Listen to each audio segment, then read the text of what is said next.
guys. Tonight we're stepping into a world that asks a question you might never have thought about. What was it like to be small when everything else was enormous? To live at ankle height in a forest where every shadow might belong to something older, hungrier, and faster than you. You stand on the soft floor of a prehistoric woodland, the air thick with the scent of resin and warm earth. The ground is springy underfoot with mats of moss and the fallen fronds of ferns taller than you are. Somewhere far above in the canopy, a breeze stirs, and you hear the creak of ancient conifer branches. Insects hum at the edge of hearing. From somewhere unseen, a tiny splash, a single droplet falling into a stream. And all around you, there is movement in the leaf litter, quick darting and nearly silent. You probably wouldn't last a day here. So before you get comfortable, take a moment to like the video and subscribe, but only if you genuinely enjoy what I do here.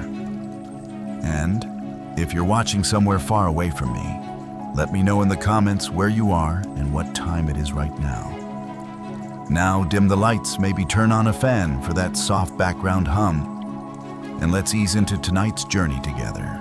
This forest alive with sounds too small for most ears was not the realm of the giants we know from museum halls. It was an entirely different kingdom, a hidden one ruled by the smallest of the dinosaurs. They measured their world in the distance between fronds in the shadow of a stone, in the heartbeat-long dash from cover to cover. Here, size was not a weakness, but a way of life. You crouch, pushing aside a curtain of horsetail stems. A patch of bare soil reveals the faintest of impressions, 3 toes splayed each, tipped with a claw, no longer than a grain of rice. The print is fresh in your mind, but in truth, it's been here for more than 100 million years. This is the language of the earth, written in mud and preserved in stone. The smallest dinosaurs creatures, like Compsognathus, Microraptor, Anchiornis, have always been harder for science to see. Their bones are delicate, paper-thin, in places hollow like a bird's. Deep time crushes such things easily. Only in rare, perfect conditions do their lives leave behind enough for us to read. Sometimes it's a single claw. Sometimes a scattering of vertebrae. Sometimes, miraculously, an almost complete skeleton, the ribs fine as matchsticks, the skull smaller than a sparrow's. One such find was uncovered in the fine-grained limestone of Solnhofen in what is now Germany. A single slab holds the curled body of Compsognathus longipes, no larger than a chicken, yet perfectly adapted for swift pursuit. The legs are long and slender, the tail a counterbalance the skull's sharp-nosed and alert. Researchers still question whether it was primarily a shoreline hunter snapping up small fish and amphibians, or a terrestrial forager chasing lizards and insects through the brush. But whatever its diet, its survival depended on quick thinking and quicker movement. You imagine it now, a flicker at the edge of your vision. It pauses, head tilted, then vanishes in a blur of motion between the roots. The ferns sway slightly in its wake, and then still. The forest closes again, and you are left with nothing but the sound of your own breath. There is something humbling about studying creatures so small against the backdrop of such immense ages. We tend to picture the past in towering silhouettes, in teeth like knives, in the weight of titans. But here at fern height, the world is different. Predators can come from any direction. A fallen branch is a cliff. A sudden shadow from above might be a bird-like hunter or an early mammal or something else entirely. Life at this scale is a constant negotiation with the landscape. The forest light shifts as clouds pass overhead. Shafts of gold spill through the canopy in narrow beams, each one catching motes of dust and pollen. You realize that this is the same light that would have touched the scales of a small dinosaur as it paused to watch for danger. The same light that gleamed on water when it bent its head to drink. That light is gone in an instant, but the thought of it stays. And so we begin our walk not through the halls of the giants, but along the quieter paths, those traced by feet no bigger than your thumbprint. In the parts of the earth that still hold their whispers, we will follow them through forests and deserts, across tidal flats and into polar twilight. We will step carefully, measure time in grains of sand, and see the ancient world as they saw it, vast, perilous, and endlessly alive. The trail you follow bends toward an open bank where the forest thins. Here the ground changes, no longer soft with moss and fern litter, but firm, fine-grained and pale beneath the sun. You crouch, touch it with your fingertips. It feels warm, almost silky, as if each grain of sand has been turned over in the palm of the earth for millions of years. Time is written here, not in clocks or calendars, but in layers. Every thin stratum beneath your feet is a page in a story too large to read in one lifetime. The deeper you go, the older the chapter. Press your hand into the ground, and you can almost imagine feeling the slow pressure of seasons, stacking year after year, century after century, each one a whisper of the creatures that moved across it. We are standing somewhere between the late Jurassic and the early Cretaceous. The continents are not yet where you know them. Seas push further inland, dividing landscapes into shifting mosaics of islands, floodplains, and estuaries. Here in these in-between places, the smallest dinosaurs leave the clearest traces.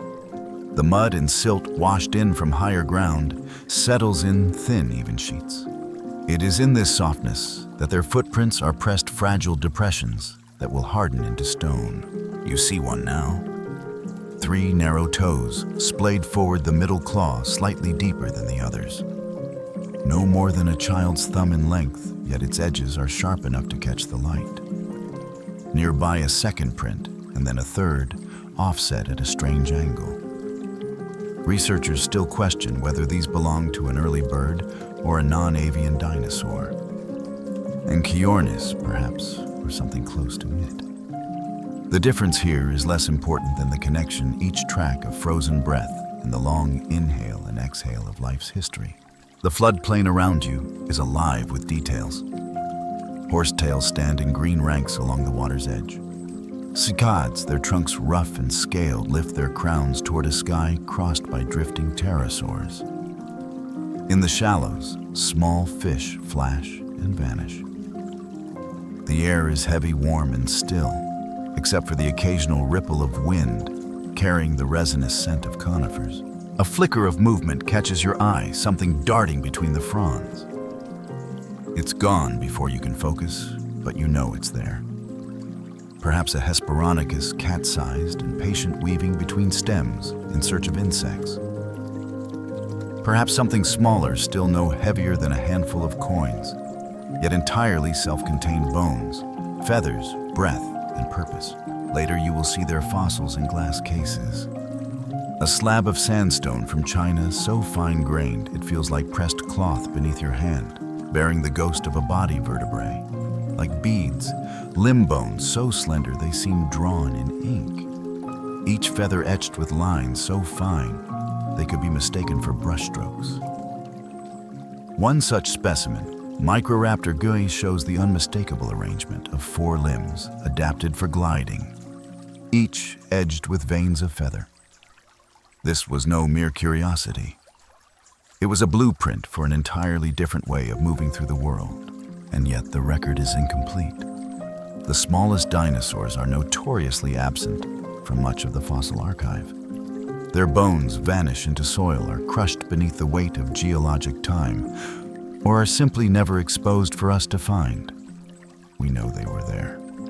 Their ecological niches demand it, but often all we have are the briefest of cameos, a toe bone, a feather in amber, a single articulated limb. It's in these absences that the imagination stirs.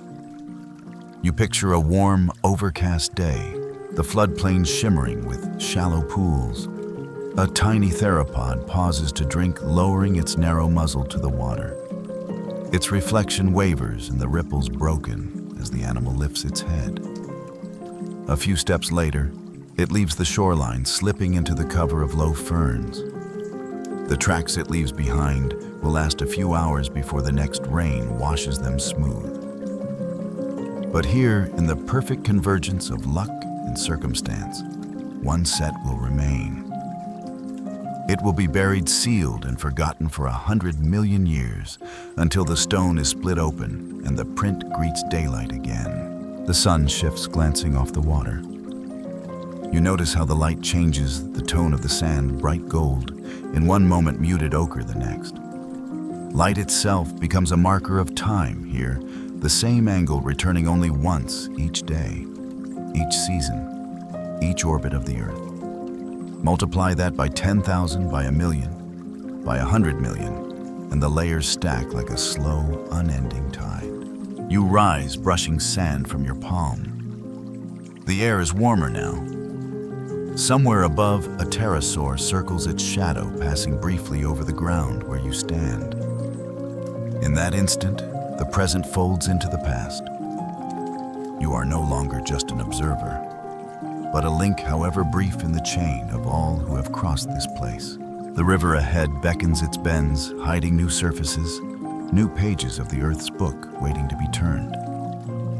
And you know that among them somewhere are more of those small, perfect traces, footprints, light enough to be carried in memory, heavy enough to survive the weight of ages. The river narrows its current, quickening over pale stones, and you follow its edge until the trees thin to open sky. Here the air feels lighter, touched by the early breath of morning. You pause, listening. In the stillness, there's a sound, faint, tentative, almost hesitant, drifting from somewhere deep in the undergrowth. It is not a bird's call as you know it, yet it carries the same suggestion, a pattern, a rhythm, a voice trying to shape the air. In this time, 160 million years before you, the line between dinosaur and bird is still soft at the edges. Feathers have already spread through the small theropods, not as ornaments or flight tools alone, but as insulation, as display, as part of the body's language. The anatomy of sound is shifting too. Some of these creatures may have been capable of tonal calls, their throats and air sacs working in ways that hint at the songs to come. You catch sight of one now, Ancornis huxleyi, no heavier than a magpie, stepping with careful precision along a low branch. Its body is cloaked in short patterned feathers. Fossil evidence from Liaoning preserves them in exquisite detail, down to the arrangement of pigments. Rust-red crests, soft gray wings tipped with white, and a tail marked with black bands. The colors are not guesses. They are red from the iron and carbon locked in each feather, a chemical echo of the living animal. Researchers still question whether Ancornis could truly sing in the way modern birds do, or if its voice was a simpler series of whistles and trills. But in the half-light, when the wind falls and the forest holds its breath, those sounds feel like the first sparks of something that will later fill entire skies. The air smells of wet bark and fern sap. Insects rise in tiny swarms, and the Ancornis tilts its head, watching. A flicker of movement, a quick dart forward, and a moth vanishes into its beak.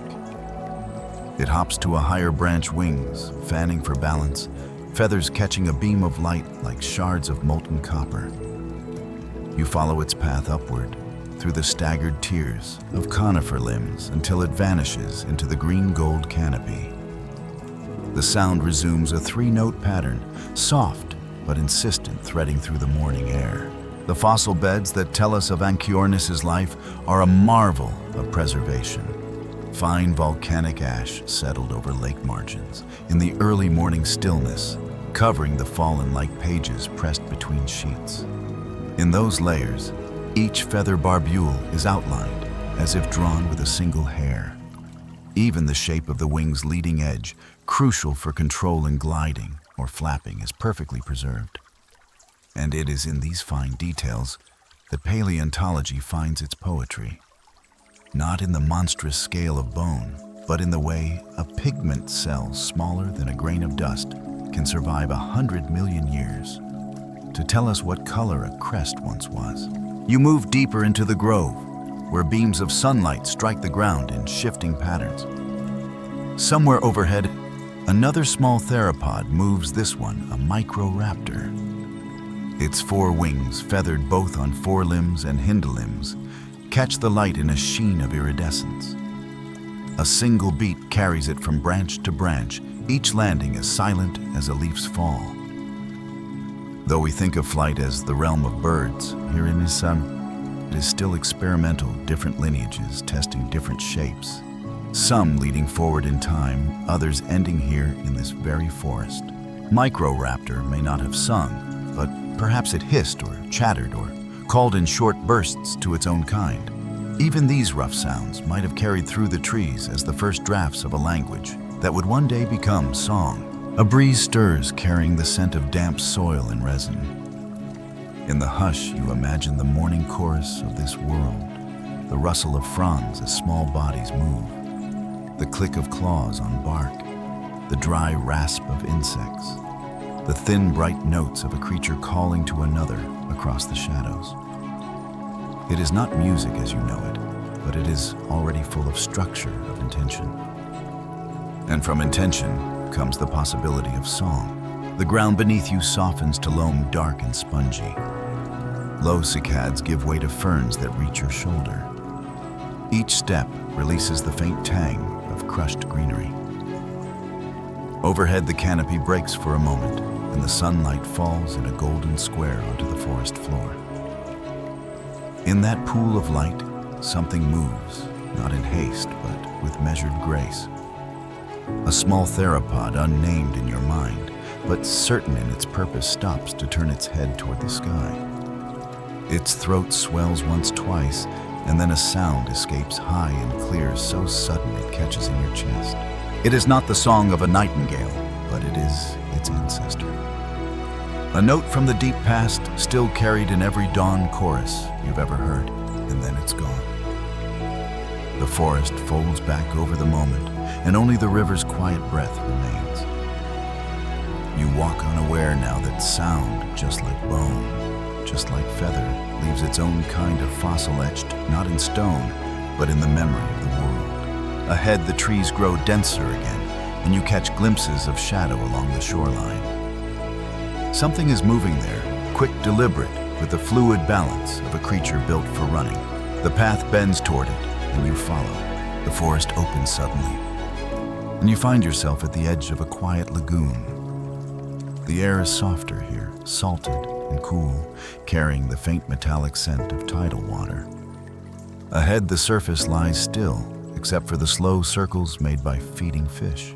Reeds fringe the shallows, and beyond them, pale limestone flats stretch into the distant stone that will one day hold the shapes of creatures as delicate as pressed flowers. Something moves among the reeds. At first, it is only a ripple, a faint sway of stems. Then a shape resolves, long-tailed, slender-limbed, no taller than your knee. Its head narrow and pointed tilts from side to side as it steps into the open. You are looking at Compsognathus longaipes, one of the smallest dinosaurs whose full skeletons we have ever found. Its body is as light as a pheasant's, the skin stretched over hollow bones built for speed. The tail trails behind it like a counterweight, keeping its balance as it picks its way toward the water's edge. It pauses, 1 foot lifted, head angled toward a small flicker beneath the surface. Then a strike. The jaws close with precision, lifting a silver dart of a fish into the air. The water ripples outward, then stills again. A quick shake and the fish is swallowed. The whole movement takes less than the blink of your eye. The fossils that tell us of Compsognathus come from places like Solnhofen in Germany and Cannes in France. Ancient lagoon systems where fine sediment settled in thin layers, preserving the smallest details. Here, conditions were almost miraculous for paleontology. The still waters kept scavengers away, and the slow burial in lime-rich mud protected delicate bones from the crush of time. One famous specimen discovered in the 19th century was so complete that for decades it was used as a benchmark for understanding small theropod anatomy. Its preserved stomach contents even revealed part of its last meal, the remains of a small lizard. Researchers still question whether Compsognathus hunted primarily along these shorelines or ranged deeper into inland forests. Its long, slender legs suggest bursts of speed perfect for chasing agile prey, while its small, grasping hands hint at versatility, a predator capable of plucking insects from bark or seizing fish from shallow water. In a world dominated by towering herbivores and apex predators, Compsognathus thrived in the quieter margins. The morning light here is soft, filtered by a thin veil of clouds. The air holds the distant cries of pterosaurs, and from somewhere upriver, the muted splash of something large moving in deeper water. But the shoreline where you stand feels removed from all that a narrow ribbon of safety between forest and lagoon. The Compsognathus moves again, stepping with almost cat-like delicacy over a flat stone.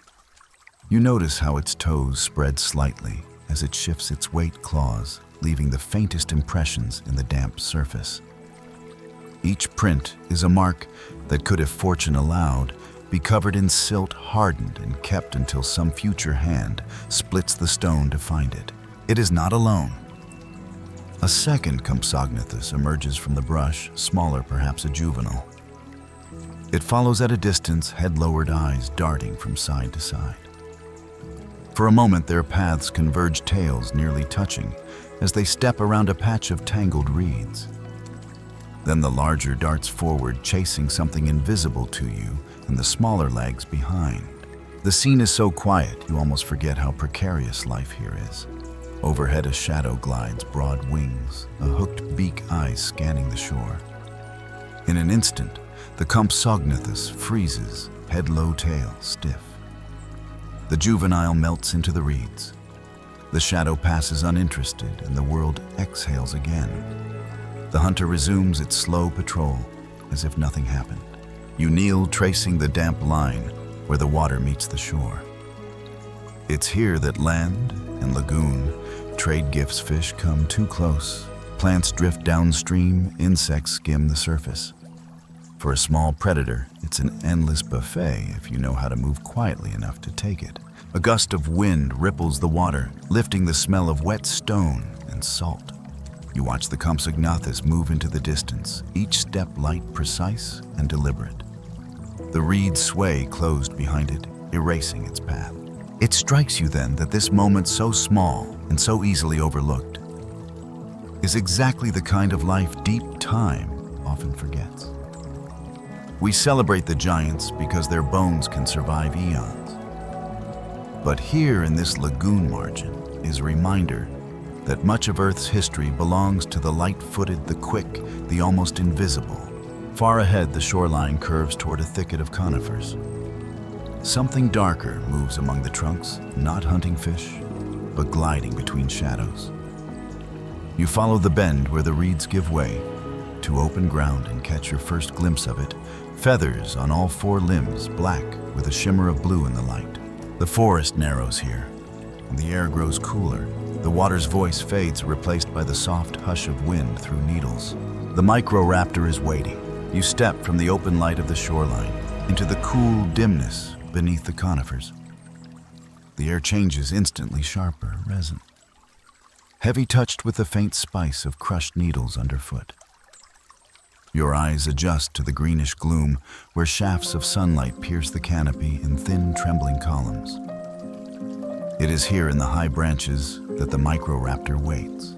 At first, you only catch the movement, a sudden shift in the pattern of shadow, a branch dipping almost imperceptibly under a new weight. Then it emerges into a spill of light, small no longer than a crow, but strange in its proportions. Feathers mantle not only its forelimbs, but its hind limbs too, each one edged with veins like the wings of a kite. In the still air, those four wings shimmer with a subtle oil-slick sheen, black fading to deep indigo. Fossils from Liaoning province in China show this exact arrangement preserved so clearly that the overlapping barbs of each feather can still be traced. Even melanosomes, the microscopic pigment bodies, tell us of its dark, glossy plumage. Microraptor Guy lived around 120 million years ago in a forested landscape threaded with lakes and volcanic ash fields. It was small, but every part of it spoke of precision curved claws for gripping bark, long feathers for maneuvering in air, a tail tipped with a diamond-shaped fan for stability. Researchers still question how it flew, whether it could manage true flapping flight, or if it was a master of controlled gliding, leaping from branch to close the distance on unsuspecting prey. From where you stand, the Microraptor crouches head low, eyes fixed on something below.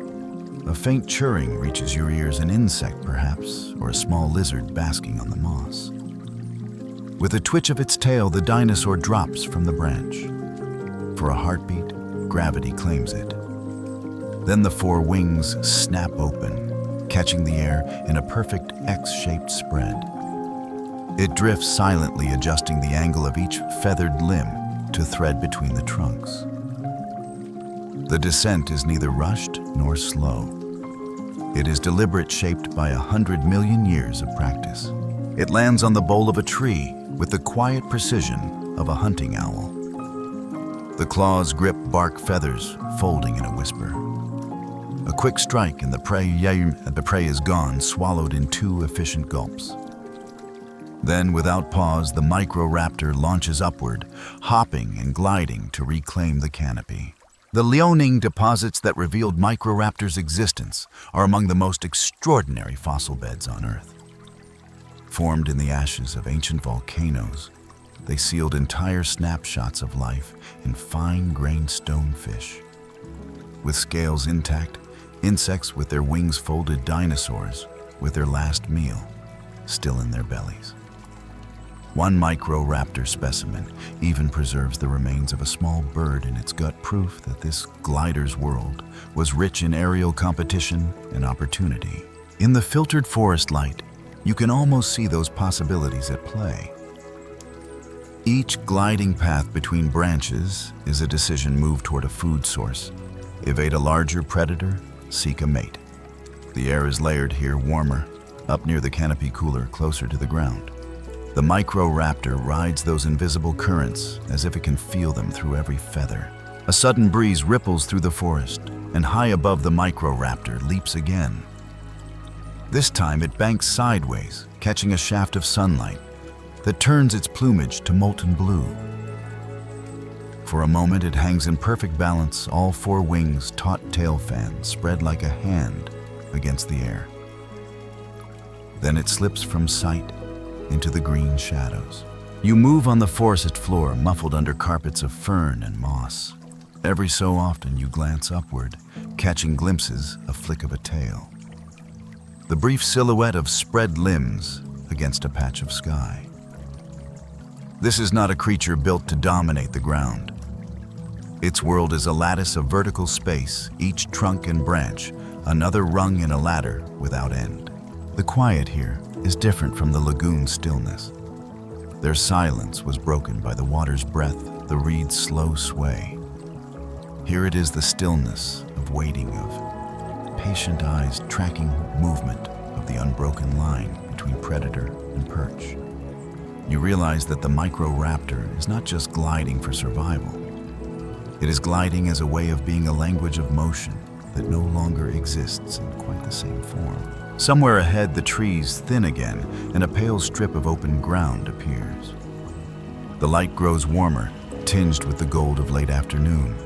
You catch the faint movement of something on the sand, a runner small and swift, slipping between patches of sunlit ground and shadowed dune. The air smells different here, drier with the faint tang of dust and heated stone. The desert is close, and in its moonlit silence, another small dinosaur waits to be seen. The trees fall away behind you, and the light changes in an instant. The air here is thinner, drier, painted with the warmth of the setting sun. Ahead stretches a sea of pale dunes, their crests lined with wind-blown ripples that shift ever so slightly, as if the land itself were breathing. The sky is a wide, unbroken canvas blue, fading to gold, softening into the violet of approaching dusk. The forest had been a world of shadows and perches. But here, nothing breaks the horizon. Life at ground level is exposed, and every movement must be swift, precise, and timed to the rhythms of wind and light. From the corner of your eye, you catch the flicker of something impossibly small against the vastness of the dunes. It darts from the shadow of one low shrub to another, pausing just long enough to taste the air before vanishing again. This is Parvicursor remotus, its name meaning small runner, and there is no better description. Barely larger than a pigeon, it is all legs and tail. A wisp of speed against the stillness of the desert. Fossils from the Gobi Desert in Mongolia tell us of Parvicursor's light frame, elongated hind limbs, for sprinting forelimbs reduced to short, sturdy rods, ending in a single enlarged claw. The purpose of that claw is still debated. Some suggest it was for prying into insect nests, perhaps termite mounds, while others think it may have helped in digging small burrows. Researchers still question whether it was strictly nocturnal, but its enormous eye sockets hint at a creature built to see in the dim half-light of dawn, or the cool blue glow of evening. Now as the sun slides lower, Parvicursor emerges in its element. It runs in short, sudden bursts, covering astonishing ground between moments of stillness. The wind brushes across the dunes, carrying the faint scent of desert flowers and the sharper tang of dry stone. Sand grains rattle faintly against each other, the only sound besides the creature's quick, whisper-soft steps. You watch as it approaches a low mound of hardened clay. With a series of rapid pecks and scrapes from its single-clawed forelimbs, it dislodges a piece, exposing a hidden tunnel. Ants spill from the opening, and in an instant, Parvicursor lowers its head, flicking its tongue to catch them. The whole event lasts less than a minute before the wind erases the tiny footprints that led there. The desert twilight deepens, and the air cools quickly. The dunes change color with the fading light, their pale gold shifting toward muted silver. The horizon blurs. Overhead, the first stars emerge sharp against the endless darkening sky. In this open expanse, Parvicursor's size is its greatest defense. It can vanish into the smallest crease of shadow, flatten itself behind a rock no higher than your boot, or disappear entirely into a burrow dug under a bush. Its world is a delicate balance food, hidden beneath the surface predators passing overhead. The temperature swinging from heat to chill in the span of an hour. You realize that in this kind of life, survival is an art of constant motion, a burst of speed, a pause, a shift in angle to blend with the land. From the dune's far edge, a low sound carries a rolling hiss as the wind gathers strength. It moves over the sand like a living thing, lifting grains in silver arcs that skim along the surface. The plants bend with it, their leaves whispering. You pull your scarf tighter as the temperature drops further. Somewhere in the growing dark, Parvicursor sprints one last time for the safety of a burrow.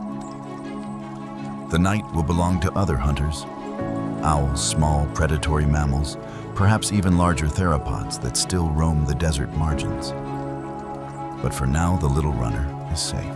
The moon rises, washing the dunes in cold light. Each crest throws a long, soft-edged shadow, and the desert becomes a map of pale silver and deep indigo. You stand for a while, letting the wind move around you, until another sound reaches your ears, not from the sand, but from the painted dawn that waits beyond the horizon. It is the sound of feathers stirring in the early light in a world hundreds of miles and millions of years away. The desert fades, replaced by the cool hush of another place and another time.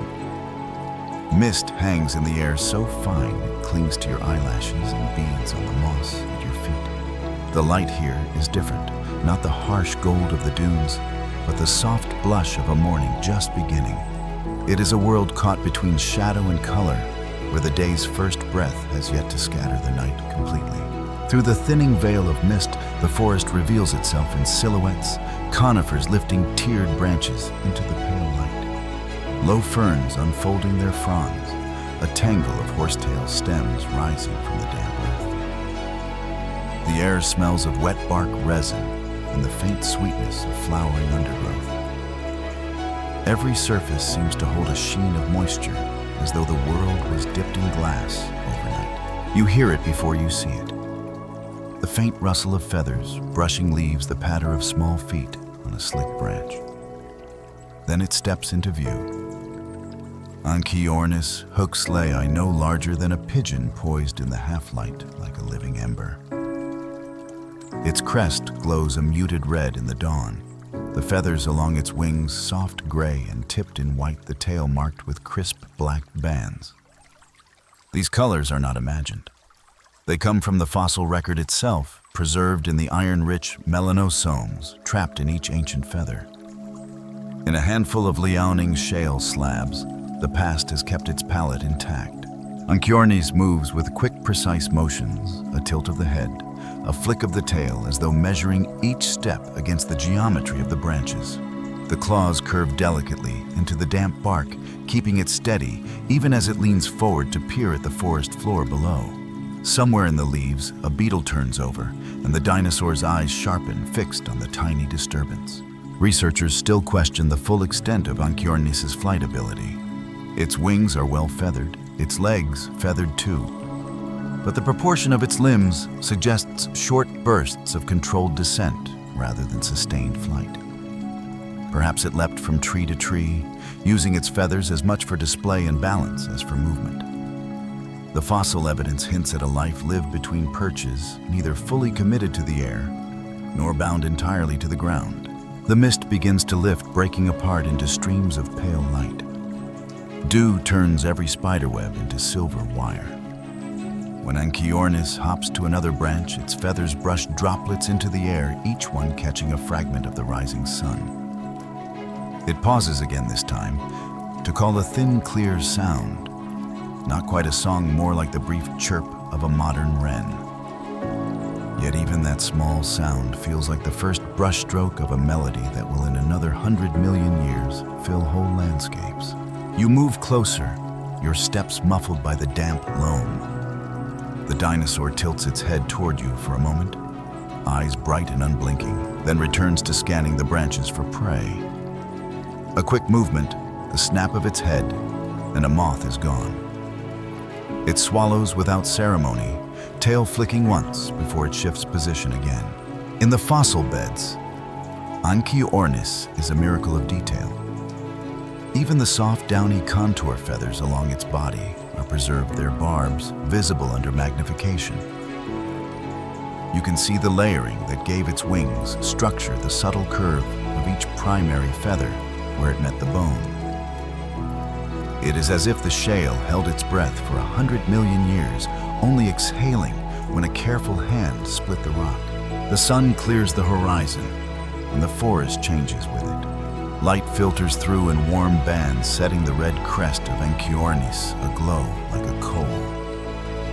It begins to move again, hopping to the end of its branch wings, half spread for balance. A drop into the ferns below, a burst of motion, then stillness, and it emerges with another catch. From here, the day will warm, the insects will stir, and the forest will fill with sound. But in this early hour, when the light is still soft and the mist still clings to the ground, Anchiornis rules a quiet kingdom. Every movement is part of a pattern, an ancient rhythm of foraging, watching, and moving on. Somewhere beyond the trees, the land opens into a sweep of grass and wind. Another small predator waits there, its home not in the branches, but across the wide steppe. The forest thins. The air dries, and the ground beneath your feet becomes firm and pale. Ahead stretches a vast, wind-brushed plain rolling toward a horizon that seems impossibly far away. The sky above it is open and clean, a great dome of faded blue streaked with the white trails of distant clouds. The scent here is different from the dawn forest, drier, with hints of crushed wildflowers and the warm dust of sunlit soil. The wind moves constantly across the steppe, bending the grasses into long fluid waves. Somewhere within that shifting sea, a shadow slips between stalks, quick, low, deliberate. You pause, eyes adjusting to the rhythm of motion, until you see it, a small form, no larger than a pigeon, but built for speed and precision. This is Mahakala omnigovi, one of the smallest known dromaeosaurids, its bones first discovered in the Gobi Desert of Mongolia. The fossil complete enough to reveal its proportions told of a hunter stripped to essentials. Strong legs, a stiffened tail for balance, grasping hands, and a sharp, narrow snout. Unlike its larger relatives, Velociraptor Deinonychus mahakala lacks the exaggerated sickle claw that made the others famous. Instead, its anatomy speaks of agility and economy, a predator that could vanish in an instant into the shifting grass. Researchers still question whether Mahakala was fully feathered like other small theropods of its lineage. But the consensus leans toward yes, perhaps cloaked in earth-tone plumage that let it melt into the steppe. From your vantage point, you watch as it stalks. The grass parts in narrow, swaying lines as the dinosaur moves head, low, tail held just above the stems. Its eyes fix on something, a grasshopper perhaps, or a small lizard basking in the afternoon heat. Then, a flicker of motion, the legs unfold in a burst, and the prey is gone. The wind rises, carrying with it the faint hum of insect life. The Mahakala shifts direction, running parallel to a shallow gully before vanishing into it. You follow at a distance, your own steps muffled by the thick mat of dry stems. The gully's sides are soft loam, etched with tiny tracks, not just those of Mahakala, but of small mammals, beetles, and birds. It is a crossroads of miniature lives. Paleontologists found the first Mahakala skeleton in such a place, preserved in fine sediments that once lined an ancient basin. Its bones, delicate yet sharp-edged, had resisted the crush of time, long enough to be recognized for what they were, a close cousin to the raptors, but scaled down and adapted for a very different way of life. You climb out of the gully as the light begins to soften toward evening. Across the plain, the wind flattens the grass in long converging ripples. For a moment you lose sight of the Mahakala. Then you catch it again, a flicker of motion, a blur of tawny feathers against the earth as it darts toward a patch of low shrubs. It freezes there perfectly still, the line of its back blending with the shadow cast by the leaves. In this open country, survival depends on reading the wind and the ground with equal precision. A shadow overhead could be a pterosaur or an early bird of prey. A rustle behind might signal a snake or another predator on the hunt. Mahakala's size gives it the advantage of vanishing in the space between two grass stems. But it also demands constant vigilance. The sun drops lower, turning the grasses to liquid gold. In the distance, the plain rises toward a ridge of low hills, their slopes streaked with the warm glow of late light. You watch as the Mahakala moves toward them in a series of short, careful sprints, pausing each time to listen. The wind carries the scent of crushed sage and dry earth. It disappears into the folds of the hills, leaving only the shifting grass behind. Somewhere beyond the land will open again to a pond, perhaps, or the fringe of another forest. And there, another small hunter will be waiting at the water's edge, just as patient, just as precise. The open steppe narrows into a low valley, and you follow a narrow trail down to where the ground grows soft under your boots. The air here is cooler still and smells faintly of algae and wet stone. Through the reeds ahead, you see it a pond. Its surface a sheet of dull bronze in the afternoon light, broken only by the lazy circles of dragonflies skimming low. The forest's edge leans in along the far bank, casting deep shadows across the shallows. You stop just short of the waterline and wait. The pond looks empty at first, but then a ripple moves across the mirrored surface. On the far side, something shifts between the reeds. A flash of dark plumage, the quick dart of a narrow snout. A small figure emerges, Hesperonychus elizabethae. Cat-sized, no more than 2 kilograms in weight. yet every line of its body speaks of precision. Long, slender legs, a tail held level for balance, and sickle-shaped claws curved like drawn hooks. But unlike its larger raptor cousins, Hesperonychus is built for stealth, not brute force. It pauses at the water's edge, head low, eyes locked on a cluster of ripples where a frog has just broken the surface. The stillness between them stretches. Then the frog vanishes in a smooth dive, and the little hunter steps forward, scanning the water for another chance.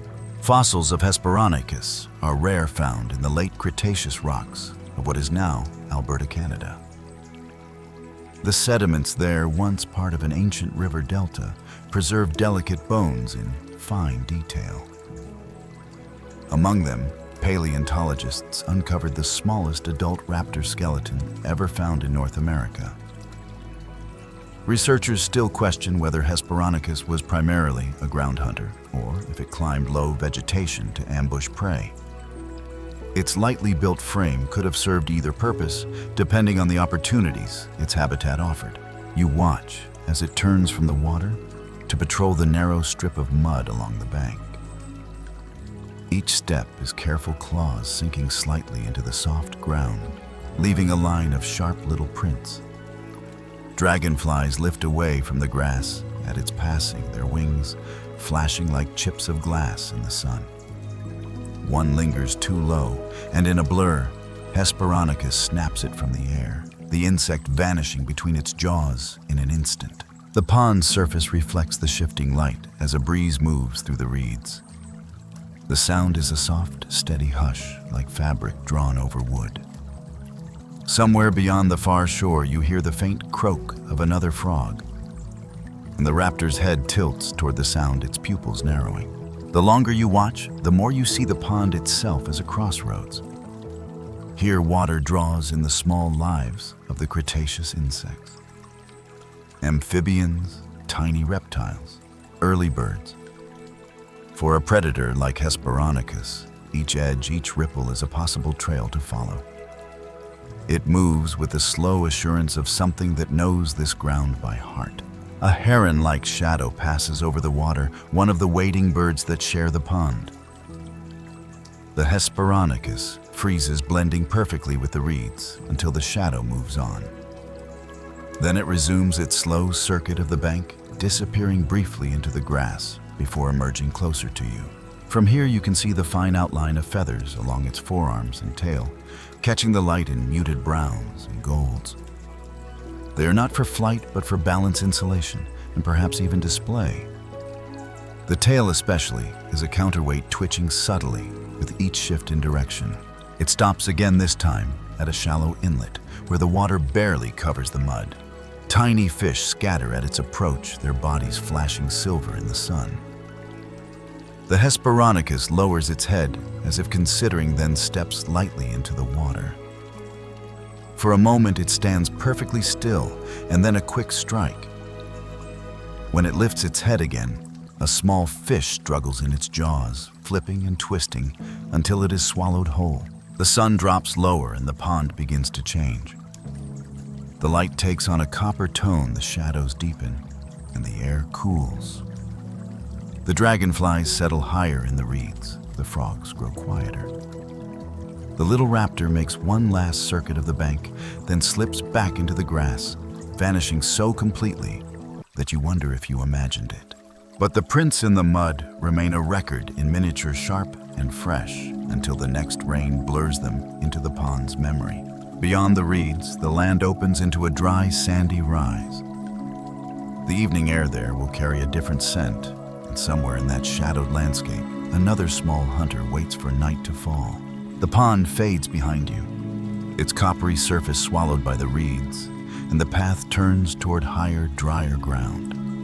The air changes as you climb, cooler, now edged with the faint spice of desert plants releasing their scent into the evening. Above, the first stars sharpen against a deepening sky, and the land takes on a softer color under the rising moon. The ground is pale and sandy, scattered with low shrubs, and the bleached bones of plants long gone. Shadows stretch long and thin between the mounds, and the temperature drops quickly, each breath carrying the crisp stillness of night. This is a place that belongs to the quiet-footed and sharp-eyed. From the darkness between two shrubs, something emerges, small, pale, and deliberate in its movements. Its head turns the eyes, catching moonlight in a wide golden reflection. You are looking at Shuvuya deserti, a late Cretaceous theropod, so adapted to life in the dark that its eyes were proportionally among the largest of any dinosaur we know. Its skeleton found in the Gobi Desert tells of a hunter unlike any other elongated hind limbs for running an unusually short and robust forelimb, tipped with a single enlarged claw, and a skull built for acute vision and hearing. In life, Shuvuya's hearing rivaled that of modern owls, with inner ear bones shaped to catch the faintest rustle. Researchers still question whether it hunted primarily insects or small vertebrates, but the combination of vision, hearing, and speed suggests a predator that could track prey without needing to see it, able to chase a sound across the sand and seize it in darkness. The moonlight paints the land in silver and shadow.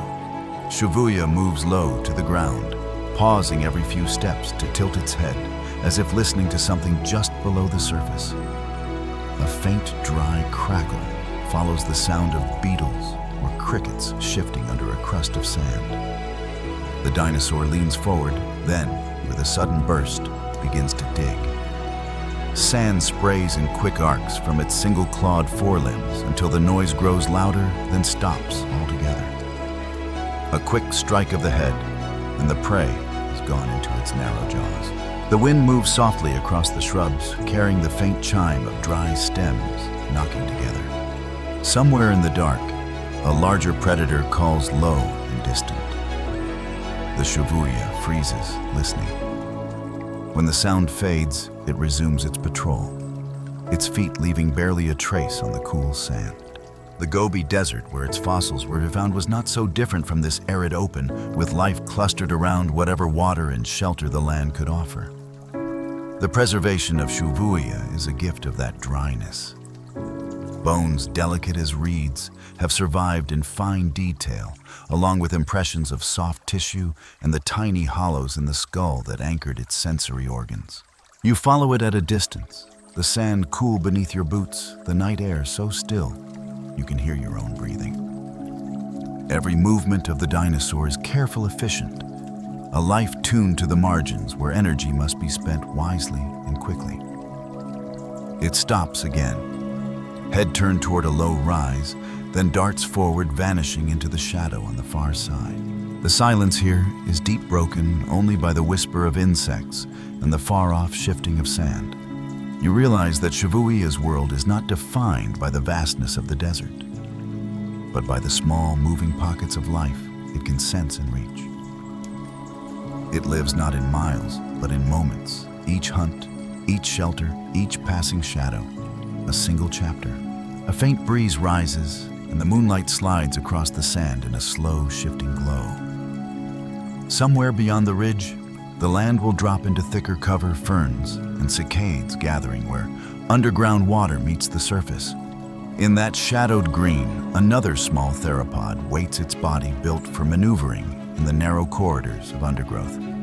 The night desert fades from your mind as the land shifts once more. Here the air is heavy with moisture, and the light comes in narrow, dappled bands from a canopy so thick you can barely see the sky. Ferns rise shoulder high, their fronds arching into overlapping vaults. Horsetails cluster along the edges of slow-moving water, their hollow stems swaying gently in a current too faint to hear. Every surface glistens with the sheen of recent rain. You take a step and feel the ground give slightly under your weight, soft loam layered with centuries of fallen leaves and rotting stems. The scent of decay is rich, almost sweet, the smell of life breaking down into the soil that will feed the next generation of green. This is not a place for the heavy-footed. It is a world of narrow corridors and sudden clearings of shadows so close you can touch them. From the corner of your eye, something moves, a flicker of muted brown, darting between two clusters of cicadas. you freeze waiting. The shape appears again, low to the ground and quick-footed, before disappearing behind a moss-covered log. Then it emerges in full view, Eosinopteryx brevipenna. Its name means dawn feather, and in this dim filtered light you can see why. Its body is covered in soft, earth-toned plumage, the feathers shorter and less developed than those of its more aerial relatives. This is not a creature of the open skies, but of the ground and the lower branches. The fossil that revealed Eosinopteryx was found in the Liaoning province of China, preserved in fine-grained shale laid down more than 160 million years ago. It showed features unlike many other early Paravians, a relatively short tail-reduced plumage, on the legs and limb proportions that hinted at a preference for running over climbing. Researchers still question whether it could glide at all, or if its feathers were more for balance and display than for leaving the ground. It pauses now in a small shaft of light, head cocked to one side. The narrow snout and alert eyes scan the ground, each movement precise, deliberate. With a sudden dart, it lunges forward, seizing a beetle in its jaws. The insect disappears almost instantly, and the little dinosaur resumes its slow, weaving path through the undergrowth. The forest is alive with tiny movements. Leaves twitch as lizards scuttle beneath them, droplets fall from fronds and darken the soil where they land. And small flies drift in lazy spirals through the air. To Eosinopteryx, this is a landscape of endless opportunities and dangers. A step too far into the open could mean exposure to a larger predator. A missed cue could let a meal escape. Its forelimbs, feathered but narrow, stretch slightly as it navigates over a fallen branch slick with moss. The claws grip carefully, the tail flicking once for balance before it drops lightly to the ground on the other side. You follow its path, moving slowly to avoid snapping any twig or crunching any leaf. Here, silence is the only way to remain unseen. A thin stream appears ahead, its water clear enough to reveal the smooth pebbles at the bottom. Eosinopteryx stops at the bank, peering into the shallows. Tiny crustaceans shift under the stones, their movements barely perceptible. The dinosaur steps forward, lowering its head to take a drink. Ripples spread outward from its beak, catching the light in concentric rings before fading into stillness. For a moment, it simply stands there listening. The canopy sways overhead, letting in brief flashes of brighter light before closing again. In those glimmers, the fine texture of its feathers is revealed soft along the body, with slightly stiffer primaries along the arms. They are not the broad, powerful wings of a flyer, but the modest adornment of a creature more at home on foot. When the drink is finished, Eosinopteryx turns and vanishes into the green corridors once more. You follow your pace, matching its own unhurried but constant. The ground rises slightly, the ferns growing denser until they form walls on either side. The path curves, leading into a clearing where the air feels warmer and more enclosed. Here, the dinosaur slows, head lifting, as it scans the surrounding leaves. Something stirs above, not a predator, but a large insect climbing a fern stem. Eosinopteryx moves toward it with measured steps, forelimbs slightly raised, tail steady. Then, with a quick leap, it snatches the insect and lands lightly on the opposite side of the clearing. The catch is efficient, practice the kind of skill that comes from generations of living in these shadowed halls. This is its kingdom, a place of close cover, where distance is measured in steps and the horizon is always just a few feet away. Its life is written in the language of quick decisions, sudden bursts of movement, and stillness so complete that even the flies forget it is there. Somewhere ahead, the sound of water changes, no longer the quiet murmur of the stream, but a broader, more open tone. You move toward it, following Eosinopteryx as it disappears into the tangle of green. The trees begin to thin, and the light ahead grows brighter. The undergrowth breaks suddenly into the edge of a sandy clearing. where the warmth of the sun spills down unhindered. And there on the far side, another small dinosaur waits, one built not for weaving through shadows, but for racing across open ground with the speed of a thrown spear. The forest shadow thins behind you, replaced by open sunlight pooling on pale sandy soil. The air feels different here, drier, sharper, carrying the faint scent of heated stone and flowering shrubs. The ground is broken by low patches of grass and scattered termite mounds, their rough surfaces glowing gold in the afternoon light. From the corner of your vision, something moves. It is small, lean and quick there, one moment gone, the next, reappearing a few meters away. A blur of tawny and cream, its long tail held stiff as a counterweight legs, built like coiled springs. This is Compsognathus jangi, one of the tiniest known Alvarez saurids discovered in the late Cretaceous rocks of Henan Province, China. Barely half a meter in length, it is almost all leg and tail, its body, a narrow frame designed for precision running. The fossil record shows it had proportionally longer hind limbs than nearly any other non-avian dinosaur. Its forelimbs are short and strong, tipped with a single enlarged claw, a defining feature of its family. Researchers still question whether this claw was used for tearing into termite nests, prying apart rotting wood, or scraping at the ground for hidden insects. Whatever the purpose, it was paired with speed, the kind of speed that could carry Compsognathus across open ground in heartbeats. You watch as it halts beside a termite mound, head tilted. It presses its ear against the surface, utterly still. Then, with a sudden burst of motion, it begins to dig.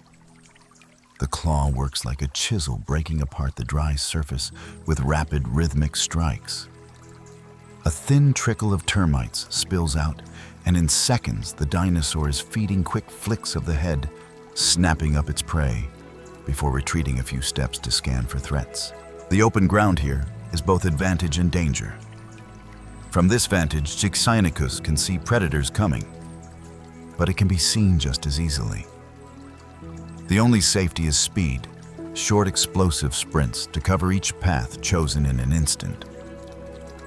It moves again now, weaving between grass patches, each step so light it barely disturbs the sand. Paleontologists know Compsognathus from fragmentary remains, but enough of its anatomy is preserved to reveal its extraordinary adaptations for running. Its legs are proportioned like those of modern cursorial birds, long shins, powerful thigh muscles, and light, compact feet. Every movement seems tuned to reduce drag, to keep the body balanced and forward moving. A sudden shadow passes overhead. The dinosaur freezes, crouching low tail flat against the ground. You follow its gaze upward. A large pterosaur is circling its wings, casting long, slow-moving shadows over the sand. The Compsognathus waits until the shape glides away toward the hills, then bolts across open ground in a streak of motion. It stops beside another mound, smaller this time, partially shaded by a low bush. The digging is quick, efficient, 2 or 3 strikes, a pause to listen. Then another set of strikes. The smell of crushed vegetation drifts in the air as it works. When it finds nothing worth eating, it moves on without hesitation. The heat is fading now, and the sunlight takes on a more golden tone. Shadows lengthen across the sand, and the wind rises just enough to carry the scent of distant water. The Compsognathus turns in that direction, its head lifting slightly, nostrils flaring. Without warning, it sprints a clean, silent burst, covering 10, 20, 30 meters before vanishing into the tall grass at the clearing's edge. You follow at a slower pace, hearing the change in the ground beneath your feet as sand gives way to damp soil. The sound of water grows clearer, accompanied by the faint drone of insects and the croak of something larger.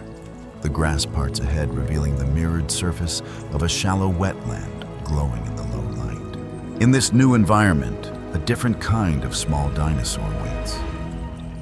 One adapted to the long days and longer nights of a polar forest, where the sun can linger for months and vanish for months more. The wetland stretches out before you, a patchwork of shallow pools and reed beds. The air here is heavier, carrying the mingled scents of mud algae and flowering water plants. Dragonflies skim low over the surface, their wings flickering like shards of stained glass in the late light. In the quiet, every sound seems magnified, the plop of a frog slipping into water, the buzz of insects weaving through the warm air. You kneel at the edge of one pool and let your eyes follow the reeds, swaying gently in the breeze. Their thin stalks catch the sunlight, and you notice how they tremble with the faintest movement of air. It's here, in this delicate balance of stillness and motion, that you think of the smallest dinosaur bones, as fragile as these stems, yet somehow surviving the weight of millions of years. In paleontology, small bones are rare treasures. The giants of prehistory left skeletons massive enough to endure crushing rock storms and time itself. But the bones of the smallest dinosaurs, hollow light no thicker than a drinking straw, are easily lost to decay or shattered before they can be buried. To find one intact is like discovering a single intact feather in the depths of a forest floor. In the field, paleontologists often work with brushes fine as makeup tools when excavating such fossils. A careless touch could collapse a rib into dust. A drop of water could soften bone until it flakes away. When they are lifted from the ground, these fossils are often no heavier than a dry leaf. Yet they carry the weight of an entire vanished life. Researchers still question how many species have been lost to history simply because their bones were too small to survive the fossilization process. Some believe the diversity of tiny dinosaurs may have been far greater than we can imagine their roles in ancient ecosystems, hidden by the absence of their remains. Each discovery is a reminder not of how much we know, but of how much has slipped away. Thus, a case in point, the holotype specimen of Hesperonychus found in the late 20th century was identified from fragments so delicate that they were almost mistaken for bird bones. The same could be said of Mahakala and countless other small theropods known only from a handful of preserved pieces, their full stories still out of reach. You imagine these bones in life, encased in muscle and feather, moving lightly across the earth. A tail flicking for balance, a claw tapping against bark, the light pressure of toes on damp soil. They were never meant to last beyond the moment yet. Here they are, crossing the gap of deep time to rest in your hands. The wetland light changes as the sun dips lower, turning the reeds into a forest of gold filaments. A ripple disturbs the nearest pool, and for a moment a small dinosaur appears at the water's edge, its reflection trembling alongside it. It is gone almost instantly, melting into the cover of the rushes, but the impression lingers as if the land itself had shown you a glimpse of what it once held. You rise and step back from the water, your path curving toward a darker band of trees along the horizon. The air cools as you approach the breeze, carrying the scent of pine resin and distant rain. Here the light will fade earlier, and shadows will gather quickly among the trunks. Beyond those trees lies a different kind of challenge, a world where the sun can vanish for months, where the cold is constant and only the most adaptable of small dinosaurs can survive. The air grows cooler as you follow a narrow trail out of the reeds. The ground changes beneath your feet, soft, silted mud giving way to a broad sheet of hardened earth, smooth in some places, rippled in others, like the frozen skin of a shallow stream. It looks empty at first, just pale clay under a thin scatter of leaves. But then your eyes adjust. Everywhere around you, faint depressions pockmark the surface. Some are deep and wide, the footprints of heavier animals. Others are delicate shallows, so small you could cover one entirely with your thumb. You crouch to see them better. 3 toes slender and tapering to needle-fine points. The middle toe presses slightly deeper into the mud, just as in the tracks of modern birds. Some prints are spaced close together, the steps measured and slow. Others are far apart, the record of a brief running burst. Each one is the mark of a life no longer here, a moment when soft flesh pressed against wet earth only to be covered in silt and sealed for millions of years. Researchers still question exactly which species left such tiny tracks. Some belong to early birds, others to non-avian theropods the size of sparrows or quail. In places like Korea, China, and North America, similar trackways have been found preserved in the fine-grained sediments of ancient floodplains and lake shores. In some cases, the stride and toe proportions suggest agile runners. In others, the spacing shows pauses, turns perhaps moments of feeding or alertness. One trackway before you curves sharply to the left, the toes digging slightly deeper as the animal pivoted mid-step. Beside it, smaller, almost parallel prints appear, as if two individuals had moved together for a while, before one broke off toward the water. It is not hard to imagine the scene, the filtered light of a warm afternoon. The ground still damp from a recent rain, the quiet patter of claws against mud as tiny hunters patrolled the shoreline. The preservation of such tracks is a delicate miracle. For every one that survives, thousands are lost, washed away before the next layer of sediment can cover them, or destroyed by the trampling of larger animals. Even when buried, they remain vulnerable, crushed by the shifting weight of rock above, distorted by the slow compression of time. You press your palm lightly beside one of the best preserved prints. Your hand looks impossibly large in comparison, the edges of your fingers casting shadows over the track. It feels almost wrong to measure it this way, to compare something so ancient and slight to your own scale.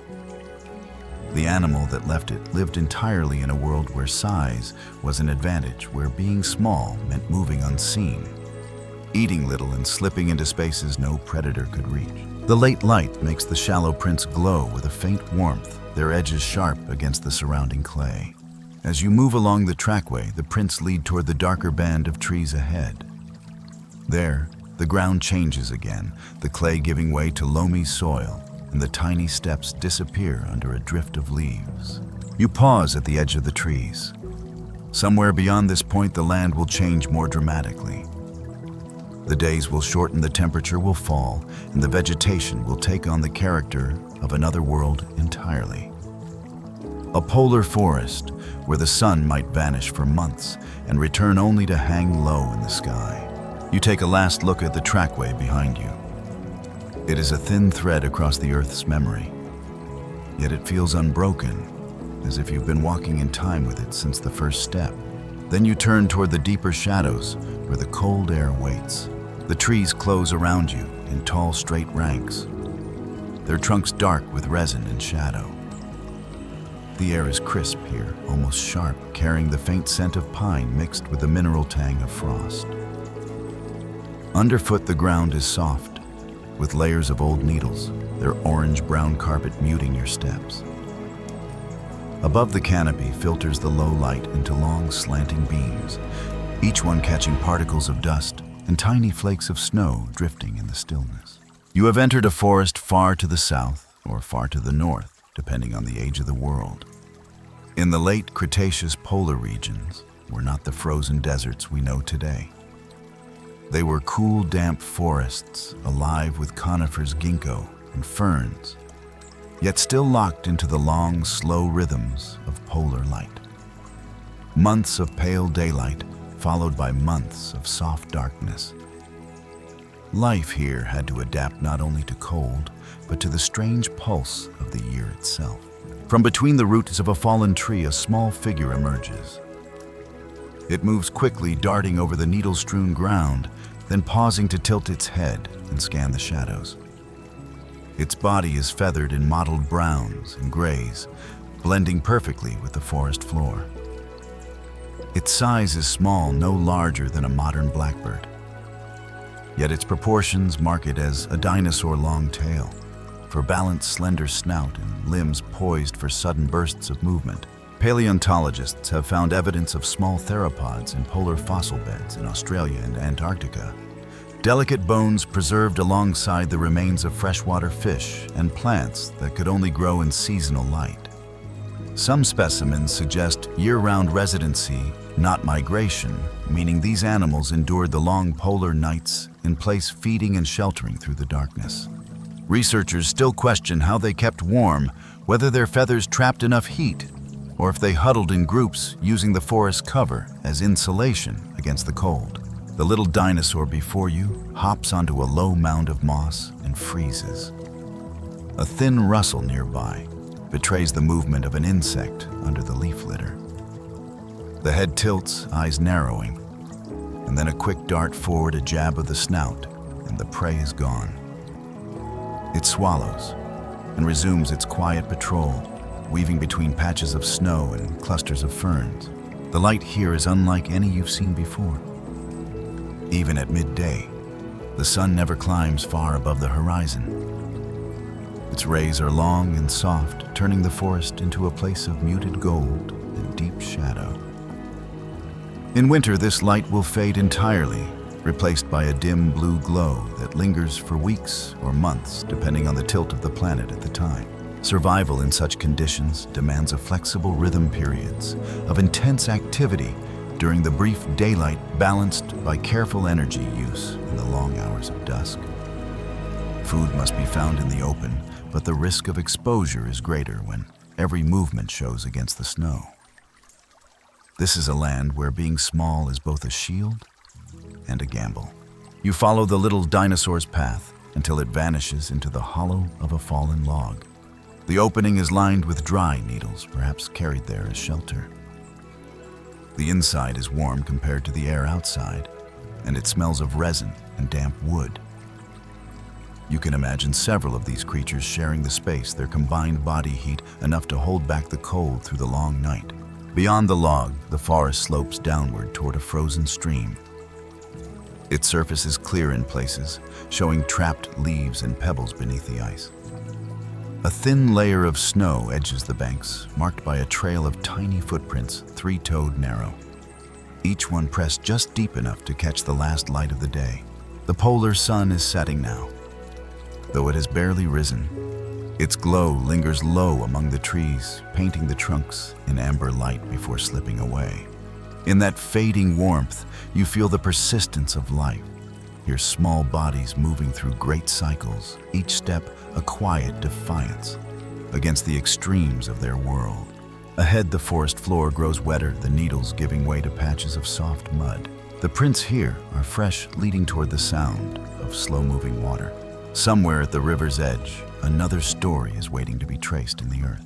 You follow the trail toward the sound of water.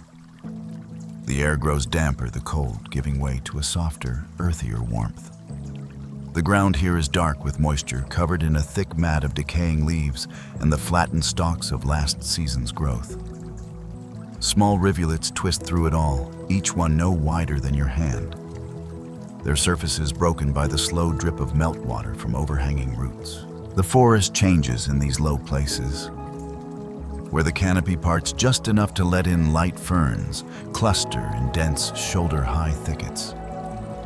Their fronds arch over narrow corridors, creating green tunnels that wind between pools and moss-covered logs.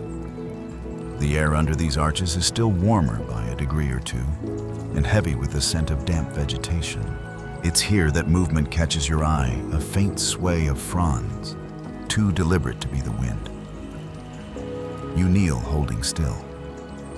From the shadows, a small dinosaur emerges, stepping with the precision of a cat. Its body is cloaked in feathers the color of moss and wet bark, perfect camouflage against its surroundings. It keeps low, almost crouched, as it moves through the narrow spaces between stems. This sheltered world belongs to creatures like its species that thrive in the microclimate created by the ferns. Here the air holds moisture even in the driest weeks. Insects remain active longer into the cold, and cover is always within a step's reach. The ferns not only hide the little hunter from larger predators, they also provide a scaffold for ambush, their fronds muffling sound and shadowing movement. You watch as the dinosaur stops beneath a cluster of curled fiddleheads.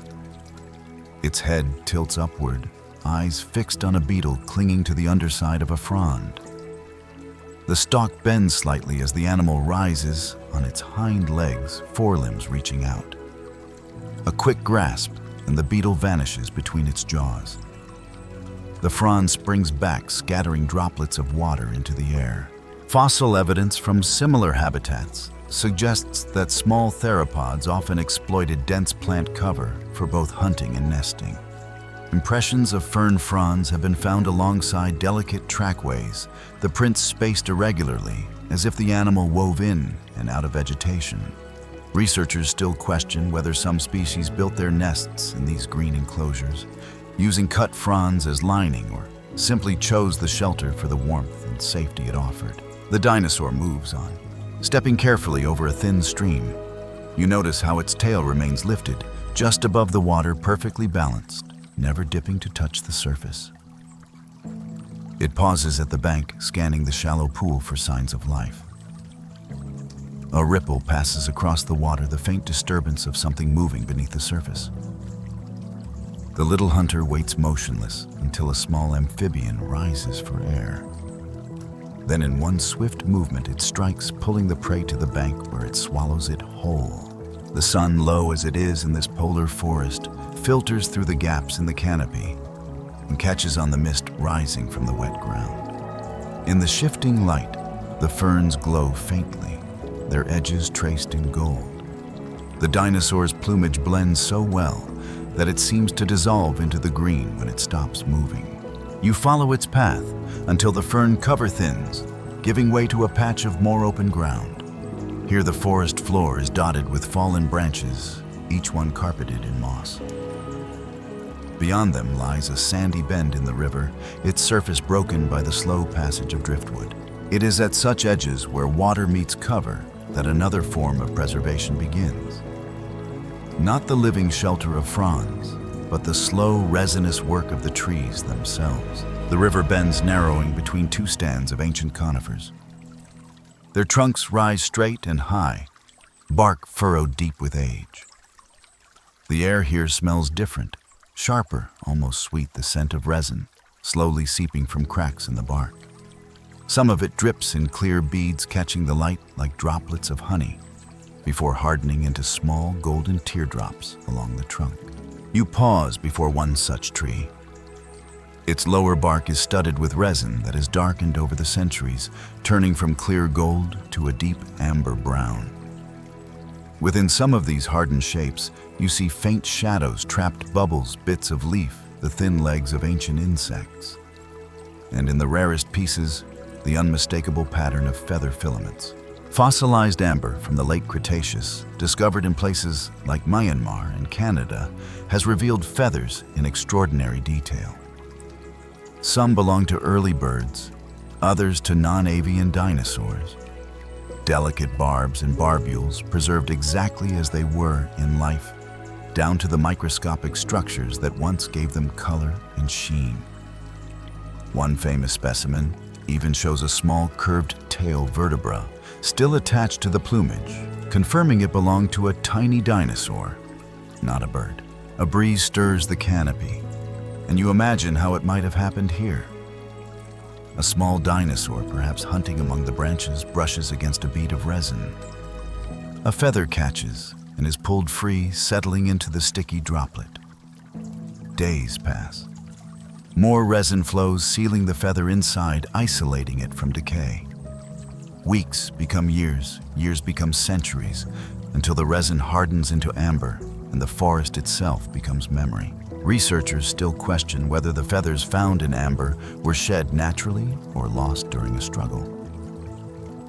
In some pieces, the feathers are pristine, lying flat, as if freshly groomed. In others, they are bent or frayed, hinting at a sudden, violent moment. Either way, the preservation is perfect, a time capsule that carries texture, pattern, and sometimes even pigment across tens of millions of years. You step closer to the tree, running your fingers lightly over the rough bark until they find a small, fresh bead of resin. It is warm to the touch, slightly tacky, catching the scent of pine and earth. A reminder that the same process happening now is the one that once trapped the feathers of creatures long vanished. The forest here is quiet, except for the gentle lap of the river against its bank.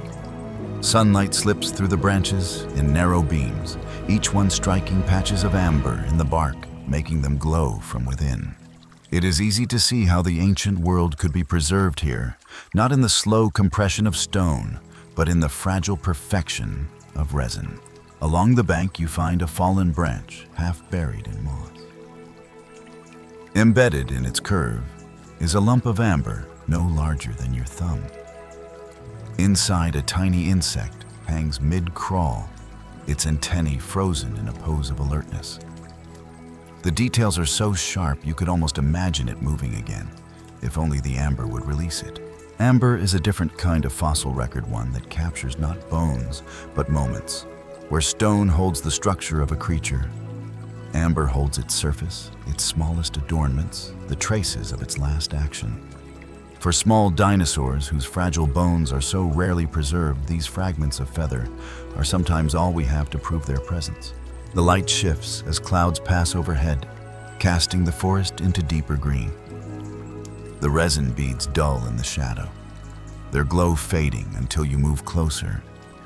You realize how much of this ancient record lies hidden, overlooked, waiting for the right light, just as the creatures themselves once waited for the right moment to move. Somewhere beyond the river bend, the canopy thins again. You can hear the call of unseen creatures in the undergrowth and the low hiss of wind through grasses. The sound draws you onward, away from the golden stillness of the amber grove, toward a place where the forest floor comes alive with voices. The amber grove falls behind you, its golden stillness giving way to a denser, livelier forest floor. The ground here is uneven, built from centuries of fallen branches and leaf litter that soften your steps. Light filters through in shifting patterns, never fully illuminating the undergrowth, yet never leaving it in complete shadow. Everywhere you look, there is motion, the subtle sway of fronds, the trembling of stems, the glint of something small slipping between roots. It is the sound that draws your attention. At first, it's only a faint rhythm, 2 short notes followed by a pause, then repeated. Then another voice joins higher and faster, weaving around the first. From deeper in the green, a third call answers, its tone sharper, like a quick burst of static. The forest becomes a tapestry of overlapping signals, each call rising and falling in its own place. You pause, listening. These are not the pure, complex songs of modern birds, but neither are they random noise. They carry patterns, lengths, and repetitions that suggest intent recognition, perhaps even a primitive language. Fossil evidence tells us that some small theropods had the syrinx the vocal organ birds use today. Others may have used throat sacs, beak clicks, or body movements to communicate sound. Researchers still question how complex these calls were, but in this moment they feel purposeful, a living code threaded through the air. You catch movement to your right, a small feathered dinosaur clinging to the side of a tree trunk. Its head tilts, beak opening in the same 2-note rhythm you first heard. It pauses, listening, then scrambles higher, repeating the call as it vanishes into the canopy. Moments later, another call answers from the opposite side of the clearing, slightly lower in pitch. The undergrowth is full of these unseen exchanges. Some calls are meant to attract others, to warn still others, to mark a place as claimed. For small dinosaurs, sound can travel where the body cannot, through thick cover over tangled roots beyond the line of sight. It allows them to coordinate, to keep track of each other in a world where being seen is often a risk. You move slowly, careful not to break the flow of voices with your own noise. The calls seem to shift as you pass, adjusting to your presence. One drops to a whisper, barely audible. Another grows sharper, more insistent, perhaps marking your movement to others hidden deeper in the green. In some fossil beds, paleontologists have found clusters of small theropod skeletons preserved together, suggesting group living. If these animals did live in loose flocks or family units, communication would have been essential, especially in dense habitats like this. A simple sequence of notes could signal safety, danger, food, or even readiness to move. The forest narrows into a low corridor of overhanging branches. Here the calls become softer, more intimate, as if intended for nearby ears. You spot a pair of small dinosaurs perched on a fallen log facing each other. Their heads bob slightly in rhythm with the sounds they make, the exchange short but repeated. When it ends, they hop down from the log and vanish in opposite directions, each resuming its own path. The air in this corridor is warm and still, the ground littered with husks of seeds and insect shells. Somewhere above, a shaft of sunlight breaks through, striking a single patch of moss. In that light, a tiny feather drifts down, spinning slowly, until it lands at your feet. You pick it up, feeling the fine texture between your fingers.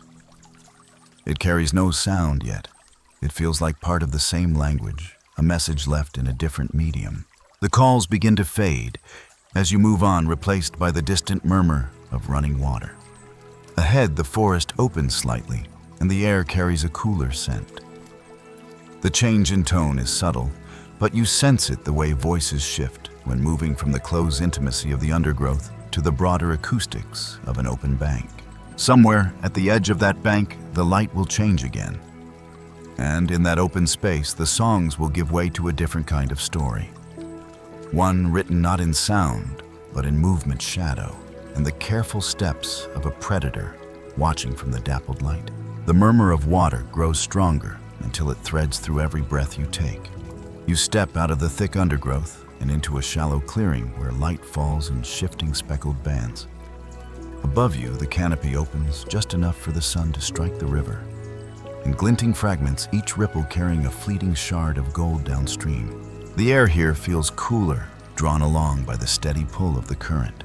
You catch the scent of wet clay, of silt, disturbed and resettled 100 times by passing feet. Some scaled, some feathered, some webbed.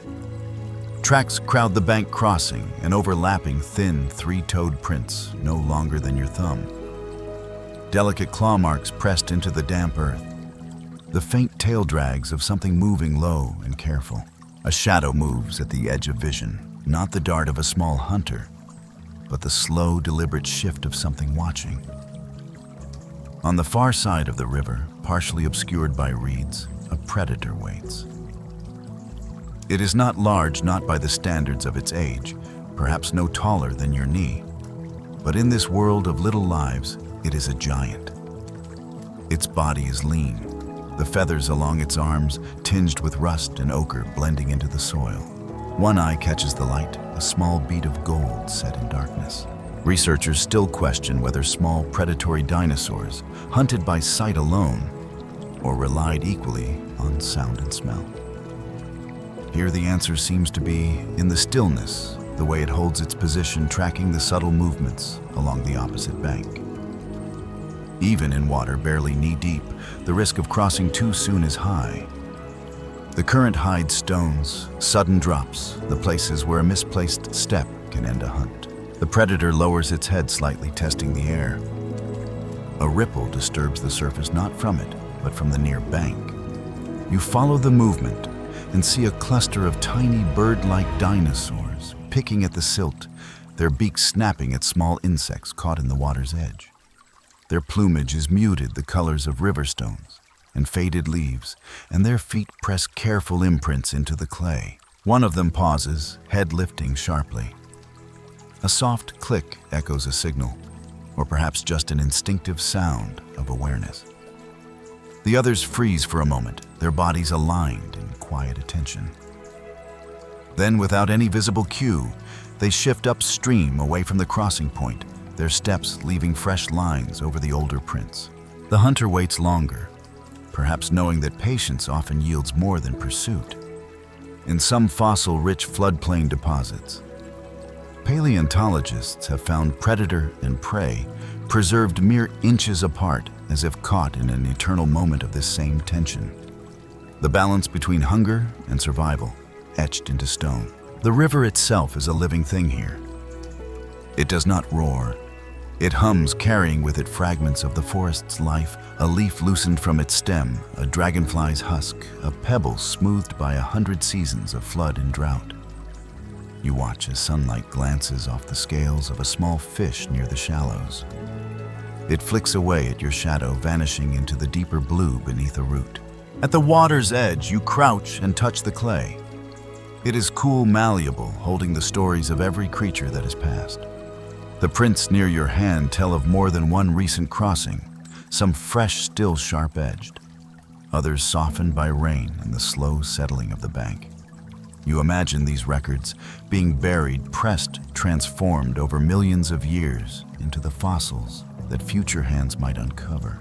A breeze stirs, carrying the scent of sun-warmed water downstream. The hunter across the river shifts at last, stepping back into the reeds, its outline dissolving into the dappled green and gold. For now, the moment passes without a chase. The light here is fading toward amber again, stretching shadows across the bank. Somewhere downstream, the sound of water changes deeper, more resonant. It calls you onward toward a bend in the river, where the current slows and the air holds the still expectant hush of something gathering, just out of sight. And there you sense the smallest dinosaurs will share the water's edge with something altogether older. A presence from deep time that predates even their fragile reign. The bend in the river reveals itself slowly, as if reluctant to give up its secret. Here the current loosens, unfurling into a wide, glassy pool. The surface is so still it seems to hold the sky in its entirety, a mirrored dome, where clouds drift twice, once above and once below. You approach with quiet steps, the mud beneath your feet, soft and springing back in slow motion. The air is heavy with the scent of wet stone and the faint sweetness of decay, the perfume of a place that has been both nursery and grave for countless lives. On the far bank, the roots of a great tree reach into the water, each one wrapped in moss that glows faintly in the slanting light. Here, the smallest dinosaurs seem even smaller. They move along the water's edge like scattered thoughts, careful not to break the mirrored surface. One dips its beak to drink, sending ripples outward in concentric rings, each one catching the amber of the setting sun.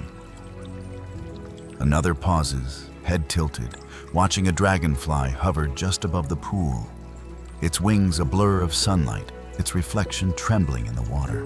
Beneath the surface, life from an older age waits in silence.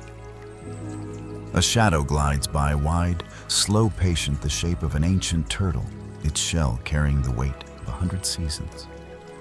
It has seen the rise and fall of rivers, the passing of storms, and the shifting of forests. Its presence is steady, older even than the feathered creatures at the shore. Researchers still question whether such pools served as safe havens or as silent traps. The fossil beds of similar ancient backwaters often preserve a strange mix, hatchlings alongside fully grown adults, predators alongside prey, all stilled in the same layer of sediment as if one sudden moment had swept them into the same fate. You kneel and let your fingers hover just above the surface. It is not the chill of the water that you feel most strongly, but the weight of time pressing upward, the knowledge that every ripple here, every print in the mud, every shadow beneath the water is part of a story too vast to hold entirely in mind. The smallest dinosaur of all appears at the far edge, scarcely larger than a sparrow. It steps lightly between the reeds, pausing every few inches to test the ground, to listen to, breathe in the fading day. Its feathers catch the light like spun gold, but in another angle they vanish into the background. It pecks at something in the silt, swallows, then tilts its head as if considering whether to move closer to the water. The sky shifts toward dusk. The mirrored pool darkens, reflecting the first threads of evening. A deepening blue, a faint scattering of stars. The air cools, and with it the forest draws in its sound. The chorus of insects softens, the wind settles, and the river's murmur becomes the only voice. You watch as the sparrow-sized dinosaur takes a final step, then turns away from the pool. disappearing into the reeds with the same quiet as it arrived. It leaves no lasting mark that you can see, but somewhere in the silt beneath the water's edge, a faint impression may linger. One that time, chance, and the slow work of sediment might keep safe for millions of years. The light fades entirely now. You remain at the water's edge, letting the last warmth slip from the air. In this stillness, the little lives you've followed, the quick-footed hunters, the riverbank foragers, the whispering flock in the undergrowth, all seem to fold back into the deep and patient world that shaped them. There is no end here, only a quiet continuation. The pool will remain after night falls, after seasons turn, after ages pass. And perhaps in some far-off future, someone will kneel where you kneel now, holding in their hands the stone-pressed memory of this day, the delicate trace of the smallest dinosaur that ever lived, preserved in the patient language of the earth. And so our walk among the smallest dinosaurs fades into the quiet. The forests close and the rivers keep flowing, and the echoes of their footsteps dissolve into the deep past.